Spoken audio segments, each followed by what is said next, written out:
Hello friends, good morning. Standard 12, Unit 6. Strike against war.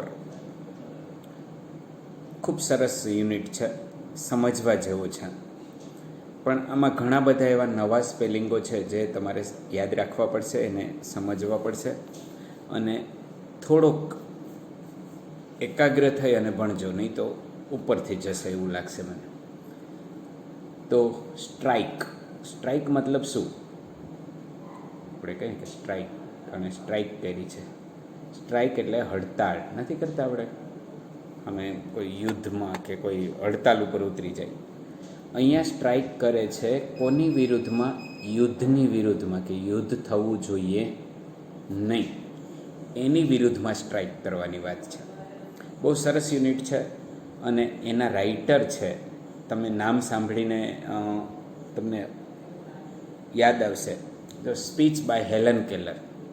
કોણે આ એક સ્પીચ આપેલી છે, એક વક્તવ્ય આપેલું છે. કોણે આપેલું છે? તો કે હેલન કેલરે. હેલન કેલર નામ સાંભળેલું છે એમની ક્યારેય? તો તમને હું યાદ અપાવી દઉં કે 10મામાં પાઠ આવતો. હેલન કેલર એ બૈરા,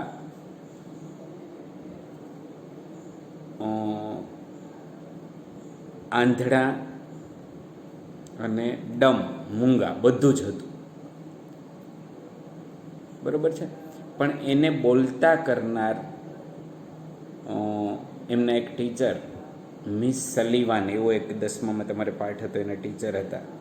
એને કહે છે ને એના વિશે એણે અહીંયા જો એણે આ સ્પીચ આપી છે વર્લ્ડ વોરની વિરુદ્ધમાં, બીજા વિશ્વયુદ્ધ વખતે. કઈ જગ્યાએ? તો કે કાર્નેગી હોલ, ન્યૂયોર્ક સિટી, ન્યૂયોર્કની અંદર કાર્નેગી હોલમાં જાન્યુઆરી 5 જાન્યુઆરી 1916 સ્પીચ આપેલી છે, વક્તવ્ય આપેલું છે યુદ્ધની વિરુદ્ધમાં. યુદ્ધ ક્યારેય કલ્યાણકારી હોતું નથી, યુદ્ધથી હંમેશા વિનાશ જ થાય છે. તો એના વિશેની સ્પીચ છે, બહુ સરસ છે. સમજજો તો સમજાશે, નહીં તો કંઈ અર્થ રહેશે નહીં. સૌ પ્રથમ પહેલાં આપણે એને ગ્લોસરીના સ્પેલિંગ જોઈ લઈએ. એમાં જો ફર્સ્ટ છે પેલું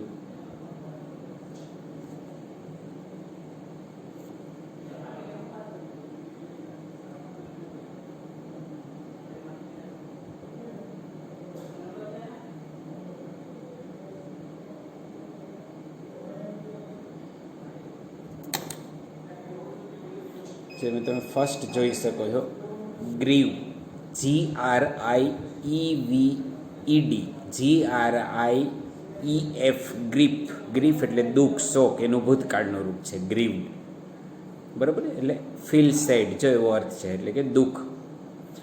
અનપ્રિન્સિપલ, પ્રિન્સિપલ એટલે સિદ્ધાંત. અનપ્રિન્સિપલ એટલે જેની પાસે કોઈ સિદ્ધાંત જ નથી, જેને કોઈ લેવા દેવા નથી સિદ્ધાંત સાથે, એવા એટલે કે એને જેને આપણે કહીએ ડિસઓનેસ્ટ, અપ્રામાણિક. માની લો કે બોલે કંઈ અને કરે કંઈક, એવી વ્યક્તિઓ, બરાબર. પછી એસ્ટ્રે મીન્સ ઓફ ટ્રેક, ટ્રેક બદલી જાય એવા. પરસ્યુએટ મીન્સ એન્કરેજ કરવું, પ્રોત્સાહિત કરવા. એસ્પોઝ મીન્સ પણ પ્રમોટ કરવા. પ્રોપેગેન્ડા દરેક પોલિટિકલ પાર્ટીનો એક પ્રોપેગેન્ડા હોય, એની પબ્લિસિટી માટે એને નક્કી કરે, એને એના મુદ્દાઓ. પ્રોપેગેન્ડા મીન્સ પબ્લિસિટી, જાહેરાત કરવાનો અર્થ. ડેપ્રિસિએટ કરવું એટલે કોઈને નીચે દેખાડવું, કોઈને ક્રિટિસાઇઝ કરવા. જો આ સ્પેલિંગ યાદ ન રહી તો તમારે પાછું આમ વિડીયોને બેક લઈને જોઈ લેવાનું. ભાઈ ડેપ્રિસિએટ એટલે સરે શું કીધું હતું, પ્રોપેગેન્ડા એટલે શું કીધું હતું, હા એ રીતના. ડીન એટલે જોરદાર અવાજ, એકદમ મોટો અવાજ આવે ને એને ડીન કહેવાય. એન્ડ્યોર મીન્સ સહન કરવું. ટોલરેટ, એન્ડ્યોરનો અર્થ થાય ટોલરેટ, સહન કરવું. બિયર એટલે પણ સહન કરવું. ગ્રમ્બલિંગ એટલે ગણગણાટ કરવો. કોઈ આપણને વાત કીધી હોય ને આપણને ગમતું ન હોય તો આપણે મનમાં બબડીએ, એટલે કમ્પ્લેનિંગ. ગ્રમ્બલિંગનો મતલબ છે complaining. Amenable means easily persuaded. Easily એટલે સરળતાથી કોઈને સમજાવી દેવાય એવું, કે ભાઈ હાલ ને ભાઈ આમ કર ને, આવું થઈ જાય, આમ તને. કોઈ ઘણા એવા બિચારા ભોળા હોય કે જે એને સામાન્ય તમે સમજાવી શકો. ઓરેટરી એટલે બોલવાની છટા, બોલવાની આવડત, એને ઓરેટરી કહેવાય. વોરંટ વોરંટ એટલે આપણે ગેરંટી, વોરંટી એવો શબ્દ બોલીએ હોય, અસ્યોરન્સ, ખાતરી આપવી વોરંટ. પરસિસ્ટન્સ એટલે કે કન્ટિન્યુ, સતત. વેનિટી એટલે કે એક્સેસિવ પ્રાઇડ, વધારે પડતો કોઈના પ્રત્યે આમ ગૌરવ હોય એને વેનિટી કહેવાય. વેલિયન્ટલી એટલે હિંમતપૂર્વક, વેલિયન્ટલીનો અર્થ થાય કરેજિયસલી. ક્રિપલ, ક્રિપલ એટલે જે અપંગ હોય ને એને ક્રિપલ કહેવાય. ડિસેબલ, કંઈક કરવા માટે સક્ષમ ન હોય એવું. હોરિબલ એટલે કે ભયાનક, પણ અહીંયા એક્સ્ટ્રીમલી અનપ્લીઝન્ટ, કે જે ખૂબ જ દુઃખ આપે એવું. લીગસી મતલબ કે ઓનરશિપ, તમારી ન હોય આપણે આમ વારસાગત આપણને જે મિલકત આવે એને લીગસી કહેવાય. ચેરિસ, ચેરિસ મીન્સ કે તમારું ધ્યાન રાખે, તમારું પ્રેમ કરે, તમને કાળજી લે, એને લવ એન્ડ કેર, એને ચેરિસ્ડ કહેવાય. બેઝિક એટલે કે ફંડામેન્ટલ, પાયાનું. ફ્રેઇટ એટલે કે ટ્રાન્સપોર્ટેશન માટેનો જે સામાન હોય ને એને ફ્રાઇટ કહેવાય. FREIGHT.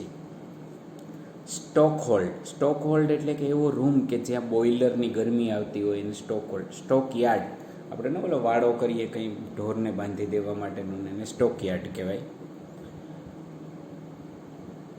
Lumbar raft, lumbar raft એટલે ફ્લેટ બોટ, એકદમ બોટ આમ સીધી હોય કે જેમાં તમે લાકડાઓ, ઇમારતી લાકડાઓ કે લઈ જઈ શકો ને એને લંબર રાફ્ટ કહેવાય. સ્કેન્ટી એટલે કે અપૂરતું, અછત. કમ્પન્સેશન એટલે વળતર. રીએમ્બર્સમેન્ટ એટલે કે વળતર. કમ્પન્સેશનનો અર્થ થાય રીએમ્બર્સમેન્ટ એટલે મતલબ કે વળતર. એબોલિશ એટલે નાશ કરવો. ડિસન્ટ મતલબ કે ખૂબ સરસ, સારું, પ્રમાણમાં પૂરતું. રોટ, WROUGHT મીન્સ કે ડીપલી સ્ટીર્ડ, ઊંડે ઊંડે સુધી શું કહેવાય કે સ્ટીર થયેલા. ઇન્વેશન એટલે એટેક કરવો, એટેક મીન્સ હુમલો કરવો.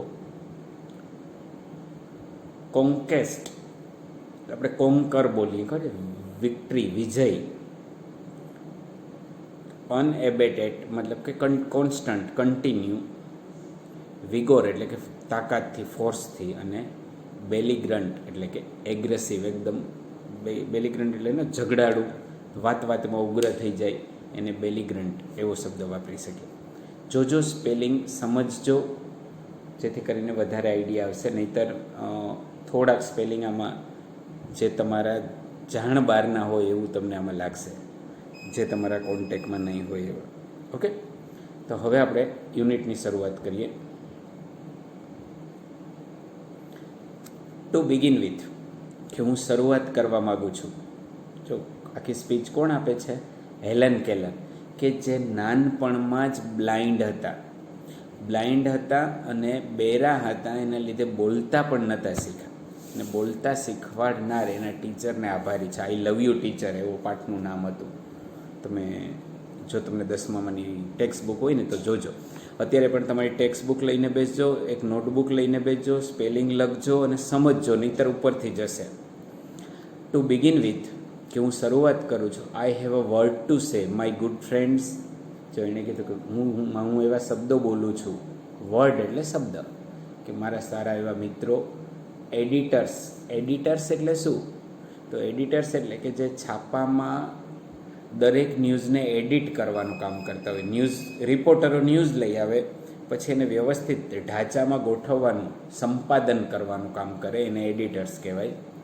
કારણ કે સ્પીચ આપે તો પત્રકારો અને એડિટર્સને ત્યાં હોય ને.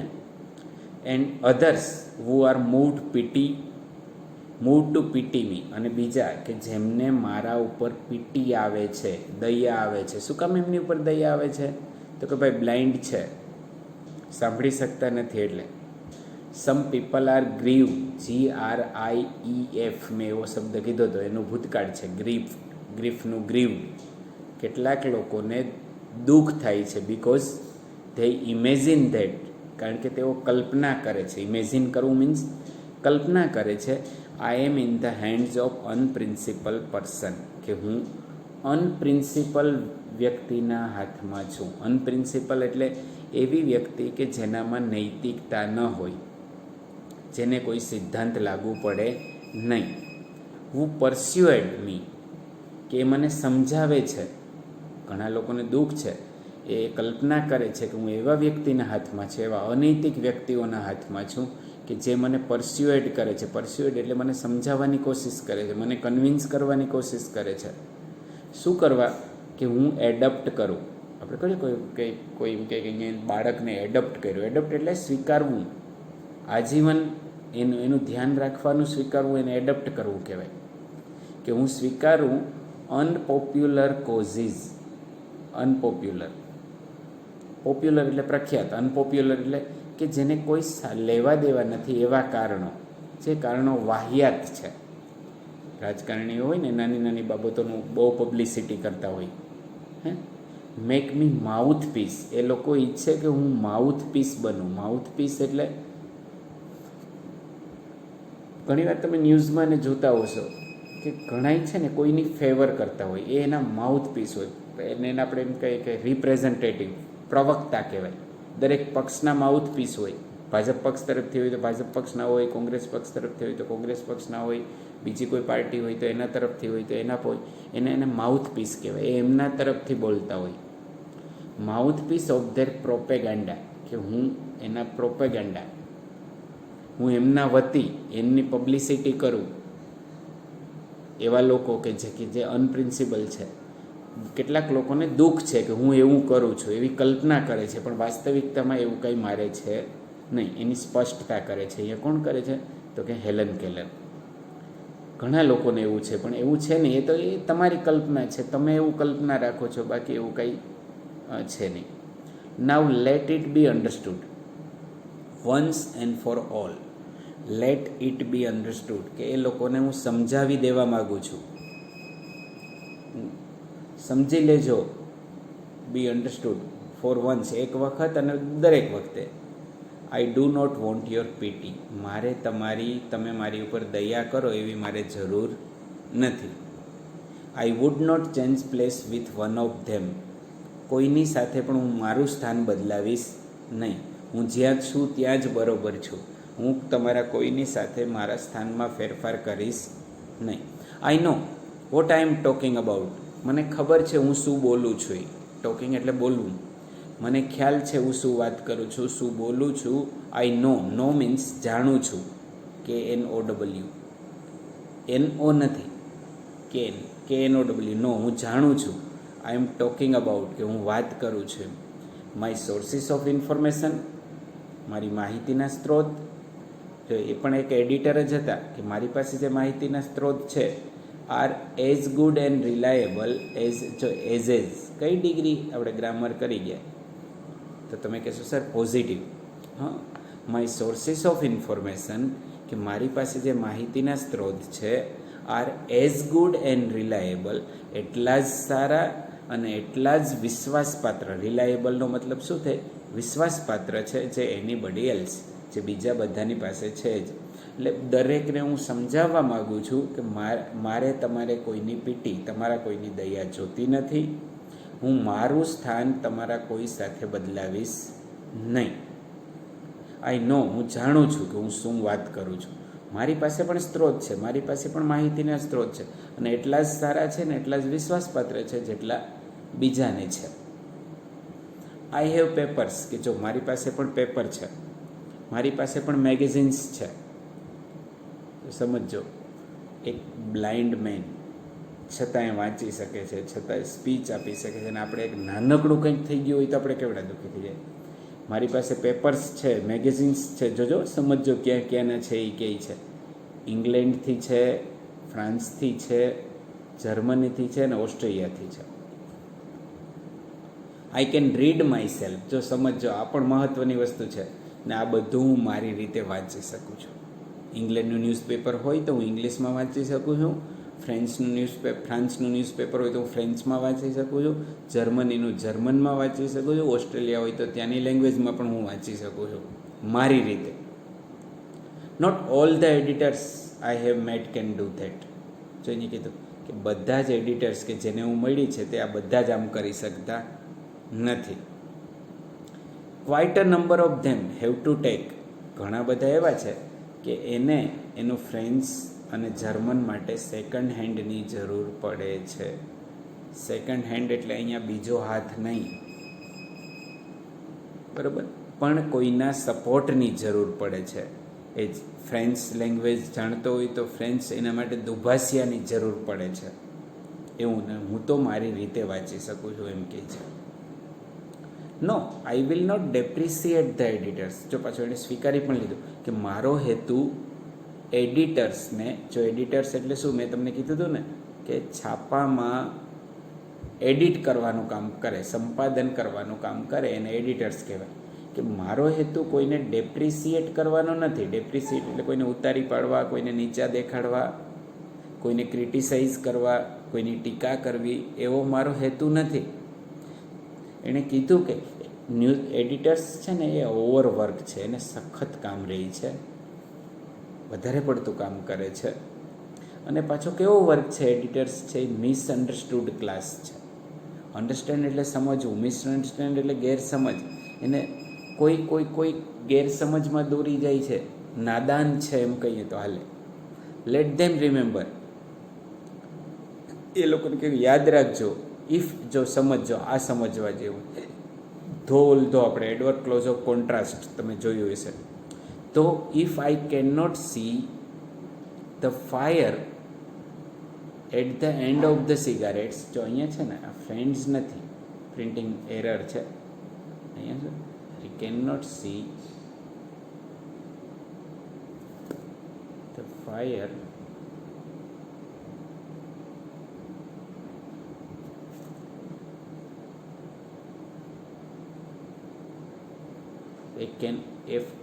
સમજો. I can not see the fire the end of cigarettes. કોઈ સિગારેટ પીતું હોય તો સિગારેટના સામે છેડે સળગતી સિગારેટ હોય ને, એ જેની આંખ છે એ જોઈ શકે છે. હેલન કેલર છે એ નથી જોઈ શકતા. શું કામ? તો કે સી ઇઝ બ્લાઇન્ડ, એટલે કે હું નથી જોઈ શકતી. Neither can they thread a needle in the dark. તો હું એ લોકોને એ પણ કહેવા માગું છું કે ડાર્ક, અંધારામાં તમે પણ થ્રેડ એટલે દોરો, નીડલ એટલે સોય, તો અંધારામાં તમે પણ સોય પરોવી શકો નહીં.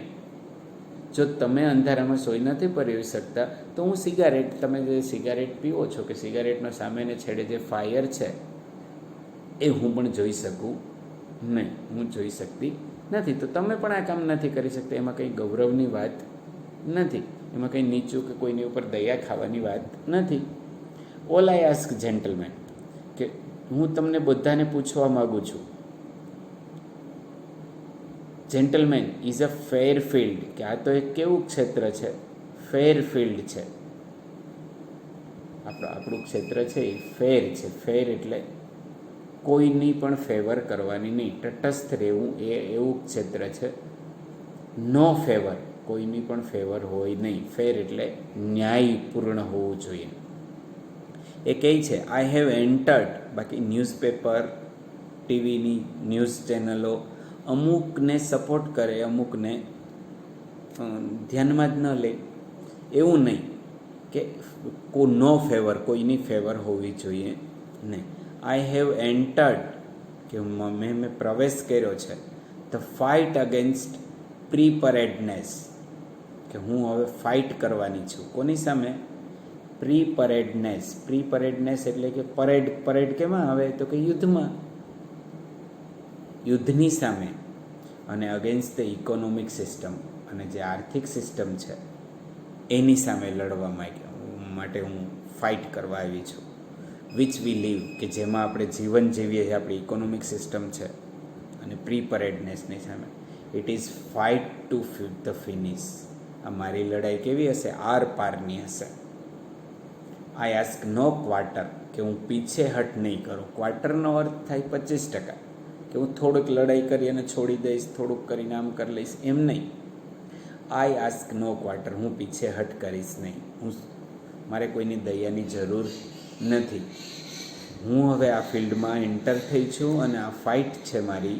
કોની સામે? તો કે પ્રીપરેડનેસ અને ઇકોનોમિક સિસ્ટમ, જે આર્થિક સિસ્ટમ ભાંગીને ભૂક્કો થઈ ગઈ છે એની સામે મારી લડાઈ છે. It is to a fight two finish. અને ફાઇટ ટુ ફિનિશ સુધી રહેશે. એમાં હું ક્વાર્ટર થોડું ઘણું બાંધછોડ કરીશ નહીં. ઓલ ધ મશીનરીઝ કે બધી જ machineries of the system has been set in motion. કે મશીનરી એટલે સિસ્ટમ મીન્સ ગવર્મેન્ટની જે પાસે જેટલા કર્મચારીઓ છે જે કંઈ છે એને મશીનરીઝ કહેવાય. મોશનમાં છે, ગતિમાં આવી ગયા છે, બધાએ ધ્યાને લીધું છે. જો ટીવીમાં ન્યૂઝ આવે એટલે તંત્ર દોડતું થાય તરત જ, મોશનમાં આવે. અબોવ ધ કમ્પ્લેન્ટ, પણ અબોવ એટલે ની ઉપર, કમ્પ્લેન્ટ બધી ફરિયાદો. ડીન ઓફ ધ પ્રોટેસ્ટ એટલે વિરોધનો અવાજ. From the workers is hard the voice of authority. કે જે વર્કર્સનો જે અવાજ, વિરોધનો અવાજ છે એની પણ ઉપર ધ વોઇસ ઓફ ઓથોરિટી છે. કોનો અવાજ વધારે સંભળાય છે? સત્તાનો અવાજ સંભળાય છે. બધી જ એની મશીનરીઓ ગતિમાં છે. તમારી ફરિયાદો, વર્કરોનો વિરોધનો અવાજ, એ બધાની ઉપરનો અવાજ તો કોનો છે? તો કે ઓથોરિટીનો, સત્તાનો. આપણે કહીએ છીએ ને કે ભાઈ જેની સત્તા હોય ને એનું જ હાલે, એમાં બીજું કોઈ નહીં. આપણી ભાષામાં એક કહેવત પણ છે કે સત્તા આગળ શાણપણ નકામું, એવી રીતના. હવે અહીંયા એ કહેવા માગે છે, જો સમજો કે ફ્રેન્ડ્સ ઇટ સેઝ. જો ઇટ શબ્દ વપરાણો અહીંયા, તો ઇટ કોના માટે વપરાણો? ઇટ સેઝ એટલે કોણ? ઇટ મીન્સ અહીંયા ગવર્મેન્ટ બતાવે છે. ગવર્મેન્ટ કહે છે કે મિત્રો, fellow workmen, patriots in your country is in danger. કે વર્કમેન મીન્સ કે કામદારો, પેટ્રિયોટ્સ એટલે કે જેને દેશ પ્રત્યે લાગણી છે, એવી દેશભાવનાવાળા માણસો. Your country is in danger, કે તમારો દેશ કેવો છે? હવે મુશ્કેલીમાં છે, એવું કહેવા માગે છે. Your country is in danger. જો જ્યારે પણ સરકાર ભાષણ આપે ને ત્યારે એમ જ કહે કે આમ છે, તેમ છે, હવે આપણે શું કરવું જોઈએ, આપણે આવી પરિસ્થિતિમાં છે. એટલે અત્યારે એ સ્પીચ હેલન કેલર આપે છે, પણ એક ગવર્મેન્ટ શું કહેવા માગે છે એ બતાવવાની કોશિશ કરે. એણે શું કીધું કે your country is in danger, કે તમારો દેશ મુશ્કેલીમાં છે. ધેર આર ફોઝ, કે ત્યાં દુશ્મનો છે. ફો મીન્સ એનિમી, દુશ્મન. There are Fauj all sides of us, આપણી બધી જ બાજુમાં, ચારે બાજુ દુશ્મનો છે. ધેર ઇઝ નથિંગ બિટવીન અસ, આપણી વચ્ચે કાંઈ નથી. હવે દુશ્મનો અને આપણી વચ્ચે કાંઈ નથી, સિવાય કે પેસિફિક ઓશિયન અને એટલાન્ટિક ઓશિયન, બે સમુદ્રના નામ છે. ઓશિયન મીન્સ સમુદ્ર. કે આપણી અને દુશ્મનોની વચ્ચે માત્ર હવે પેસિફિક ઓશિયન અને એટલાન્ટિક ઓશિયન જ છે. બાકી સામે દરિયાને સામે છેડે દુશ્મનો છે ને આપણે અહીંયા છે. Look what has happen to Belgium, કે જો શું પરિસ્થિતિ થઈ બેલ્જિયમની. જો વિચારજો, ત્યાંના લોકોએ એને સપોર્ટ નથી આપ્યો તો બેલ્જિયમની પરિસ્થિતિ શું થઈ સમજો તમે. જો ત્યાંની આર્થિક સ્થિતિ, ત્યાંનું આખું બધું ભાંગીને ભૂકું થઈ ગયું. Consider the fate of Siberia. SERBIA means Siberia. કે જો સાઇબિરિયાની સ્થિતિ, એના ફેટ મતલબ અહીંયા લક નહીં, નસીબ નહીં, પણ એની પરિસ્થિતિ જો. વિલ યુ મરમર લો વેજીસ, અને તમે આ સમયે મરમર કરશો, ગણગણાટ કરશો કે ભાઈ અમને વેજીસ, અમને જે વેતન મળે છે એ લો મળે છે, બરાબર. વેન યોર કન્ટ્રી, કે જ્યારે તમારો દેશ, જ્યારે તમારી સ્વતંત્રતા આર ઇન ડેન્જર, કે તમારો દેશ, તમારી સ્વતંત્રતા મુશ્કેલીમાં હોય ત્યારે તમે આવું કરશો. અત્યારે તો બીજું બધું ભૂલી અને દેશ પ્રત્યે વળગી જવું જોઈએ, એવું ભાષણ કોણ આપે છે? ગવર્મેન્ટ આપે. એનો કહેવાનો મતલબ વોટ આર ધ મિઝરીઝ. તો અહીંયા સિરીઝની જગ્યાએ ત્યાં શું મિઝરીઝ, કે તમે શું દુઃખ સહન કર્યું છે. યુ એન્ડ્યોર મીન્સ સહન કરવું, કે તમે એવું તે શું દુઃખ સહન કર્યું. ચલો કયો મને. Compared to humiliation of having a victorious German army, કે જ્યારે કમ્પેરિઝન કરો, તમે સરખામણી કરો કે ભાઈ તમને દુઃખ આવી પડ્યું, તમારી ઉપર શું દુઃખ આવી પડ્યું. કે તમને હ્યુમિલિએશન કરશે. જો આપણે ખબર છે આપણા દેશમાં અંગ્રેજોનું શાસન હતું ત્યારે કેવી રીતના અંગ્રેજો અપમાનિત કરતા, કે તમને અપમાનિત કરશે કોણ? Having victorious German army, VICTORY, victory. Victory એટલે જીત, વિક્ટરિયસ એટલે વિજેતા. જર્મન આર્મી, કે જર્મન આર્મી છે એ આવી અને જીતી લેશે આ બધો પ્રદેશ, એ તમને અપમાનિત કરશે. એ ક્યાં થઈને આવશે? તો કે ઈસ્ટ રિવર, નદીનું નામ છે, કે ત્યાં થઈ સેલ એટલે પાર કરીને આવશે અને એ જીતી જશે અને એ તમને અપમાનિત કરશે. એની સરખામણીમાં તમે અત્યારે શું સહન કર્યું? કયો હાલો, તમને શું તકલીફ પડી? શું એવી તમારી ઉપર શું આફત આવી પડી? પણ હકીકતમાં પહેલાં આવશે તો શું થશે તમને એ ખબર છે? ક્વિટ ગ્રમ્બલિંગ, કે આવો ગણગણાટ છોડી દો. ગેટ બિઝી, ચલો વ્યસ્ત થઈ જાઓ.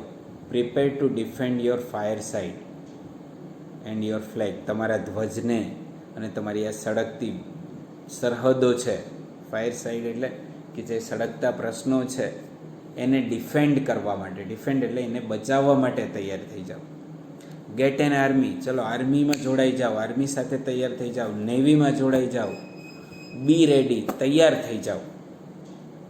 ટુ મીટ ધ ઇન્વેડર્સ, ઇન્વેડર્સ એટલે કે જે હુમલાખોર છે, જે તમારી ઉપર ચડાઈ કરવા માટે આવે છે, એમની સામે લડવા માટે તૈયાર થઈ જાઓ. Like the loyal hearted free man you are, કોની જેમ? કે જાણે તમે એક, તમારો હાર્ટ લોયલ છે, વફાદાર છે, પ્રામાણિક છે, તમે મુક્ત છો, તમે સ્વતંત્ર છો, એવી રીતના તમે લડવા માટે તૈયાર થઈ જાઓ. આવી સ્પીચ આપશે એ કે તમને કોણ કહેશે? તો કે ભાઈ ગવર્મેન્ટ. જ્યારે આખે એની સિસ્ટમની વાત આવશે ત્યારે એવું થશે. એટલે હવે એના પછીનું છે કે શું વર્કર આ બધી બાબતોમાં ફસાઈ જશે? વર્કર્સ આવી વાતોને સપોર્ટ આપી અને કહેશે કે હાલો વેતન ઓછું આવે તો કંઈ વાંધો નહીં, અમારી આર્થિક સ્થિતિ નબળી પડી જાય તો કંઈ વાંધો નહીં, હાલો અમે લડવા માટે તૈયાર છીએ, એવું કહેશે? તો એ આપણે પાર્ટ 2માં જોઈએ. ઓકે.